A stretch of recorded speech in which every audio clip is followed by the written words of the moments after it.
नमस्कार, स्वागत है आपका इंडिया न्यूज 28 में। आइए बात करते हैं इस वक्त की बड़ी खबर की। संयुक्त मोर्चा रजक समाज मध्य प्रदेश रजक समाज का जन आक्रोश आंदोलन।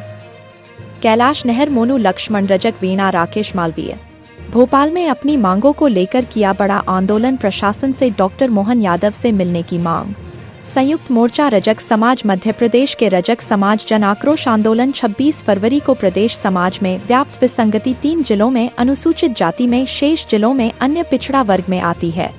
इस विसंगति को केंद्र व प्रदेश सरकार गंभीरतापूर्वक विचार नहीं कर रही और न ही रजक समाज को समानता की दृष्टि से देख रही है, जबकि दोनों ही सरकारों का मूल एजेंडा समाज के शोषित, पीड़ित, अंतिम वर्ग व पंक्ति के व्यक्ति को विकास के मुख्य धारा से जोड़ने में कोई कसर नहीं छोड़ेंगे।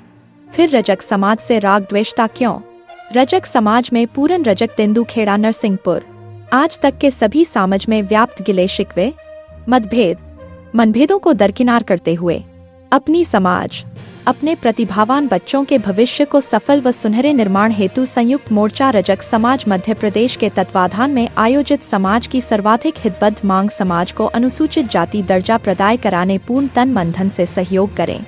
कम समय है, सामाजिक जन जागृति काफी है, जरूरत है केवल स्पष्ट, स्वतंत्र, निष्पक्ष, सटीक निर्णय लेने की। जैसे कि हमारी प्रदेश रजक समाज की मातृशक्ति सर्वाधिक सक्रियता कार्य कर रही है। हमें गर्व है, हमारी महिला शक्ति को अपनी एवं अपने बच्चों के भविष्य चिंता गंभीरता से हो रही है, क्योंकि बेटियां अति प्रतिभावान है, लेकिन पिछड़ा वर्ग में होने से वे अपने अंदर समाहित प्रतिभा शक्ति का प्रदर्शन नहीं कर पा रही है। वास्तव में हमारे बच्चों को अनुसूचित जाति के दर्जे की अति आवश्यकता है। अतः सर्व रजक समाज को एक बैनर तले आना होगा और इस लड़ाई को मजबूती के साथ लड़ना होगा।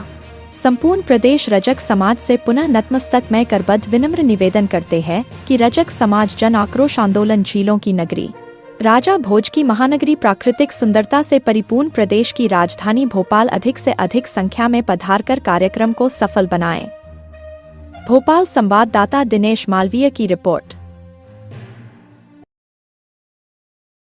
28 में आपका स्वागत है। मैं हूँ आपके साथ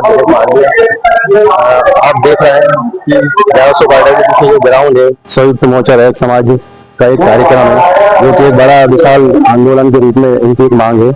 आइए हम करते हैं उसको।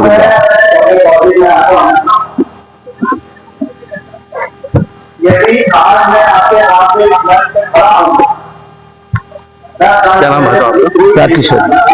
ये जो कार्यक्रम जो हो रहा है एक आंदोलन का रूप ले रहा है धीरे धीरे, तो क्या आंदोलन है, क्या मांग? इस संयुक्त मोर्चा के तत्वाधान में संपूर्ण प्रदेश के रजक समाज के द्वारा ये आयोजन किया जा रहा है। सिर्फ और सिर्फ एक सूत्री मांग है सभी घटकों की और संयुक्त मोर्चा की, कि संपूर्ण प्रदेश में रजक समाज को अनुसूचित जाति में सम्मिलित किया जाए। चूंकि जो कि हमारी वैधानिक मांग है, एक संविधान 2 विधान इस प्रदेश में लागू है। मध्य प्रदेश के 3 जिलों में हम लोग अनुसूचित जाति में हैं, बाकी अन्य जिलों में हम लोग अन्य पिछड़ा वर्ग में हैं। तो ये कैसा संविधान है, कैसा विधान है? तो हम इस अपनी जो संवैधानिक मांग है उसके लिए ये हम लोग आंदोलन कर रहे हैं।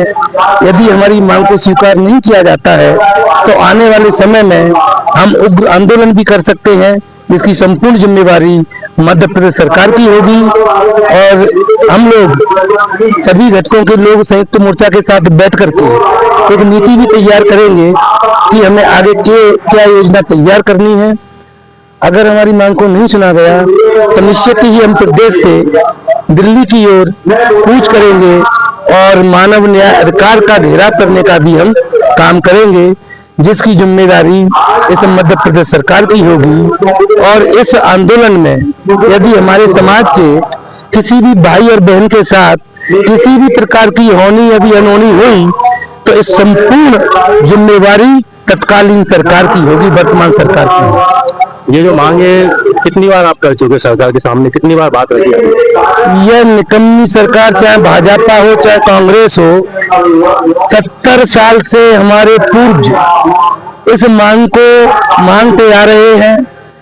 कई बार दिग्विजय सिंह के टाइम में, उमा जी के टाइम में, शिवराज जी के टाइम में यहाँ से अप्रस्ताव पारित करके दिल्ली को भेज दिया जाता है और दिल्ली में इसे सामाजिक न्याय मंत्रालय में अनदेखा करके डस्टबिन में डाल दिया जाता है। और जब हम IT सेल के माध्यम से, सूचना के अधिकार के माध्यम से उनसे मांग करते हैं कि हमारी इस न्यायोचित मांग को किस बिहाफ पर आपने खारिज किया। तो उनका यह कहना होता है कि आप लोगों के साथ में छुआछूत नहीं होती, आप लोग गंदे कपड़े धोने का काम नहीं करते, आप लोग एक सामान्य जीवन जी रहे हैं। लेकिन धरातल पर यदि आप गांव देहात में जाएंगे तो आज भी मेरी माताएं और बहनें हॉस्पिटल के मल मूत्र के गंदे कपड़े धोने का काम करती है। एक बाल्मीकि समाज की महिला जब गंदी नाली साफ करती है तो भारत सरकार ने उसको यंत्र दे रखे हैं, लेकिन मेरी माताएं बहनें उन मल मूत्र प्रसव के कपड़ों को अपने हाथों से धोने का काम करती हैं, जो कि जानलेवा होता है।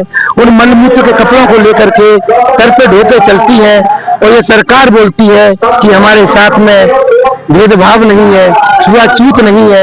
यही हमारी सरकार से लड़ाई है और जब तक हमें यह अधिकार नहीं मिलेगा हम अपने जीते जी और आने वाले समय में लड़ते रहेंगे और सरकारों को घेरते रहेंगे। क्या लगता है इतनी आसानी से ये जो अनुसूचित जाति का जो आपने मोर्चा लेकर रखा है, क्या लगता हो जाएगा इतनी आसानी? देखो, आसानी से हो जाएगा तो सरकार के लिए बहुत अच्छा रहेगा। यदि आसानी से नहीं होता है तो 18 अक्टूबर 1956 को जो बाबा साहब ने बौद्ध धर्म को अपनाया तो हम भी पूरे देश का धोबी समाज बौद्ध की शरण में जाएगा, बौद्ध धर्म को अपनाएगा और हिंदू से बहिष्कार करेगा, जिससे कि भारतीय जनता पार्टी का कम से कम 5% वोट प्रभावित होगा और 5% वोट देश का किसी भी सरकार को बनाने और गिराने के लिए बहुत होता है।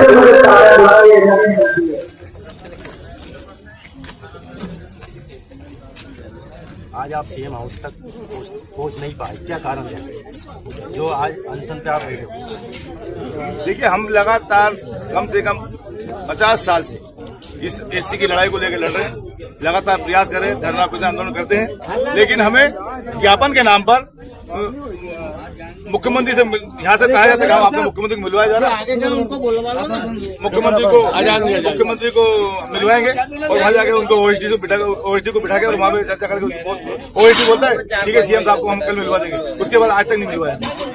स्थिति बन गई कि आपको आज अनशन पे बैठना पड़ रहा है। स्थिति ये हम जानना चाहते हैं मध्य प्रदेश माननीय मुख्यमंत्री महोदय, इस रजक समाज को समय क्यों नहीं है? ऐसा हम क्या मांग रहे हैं उनसे?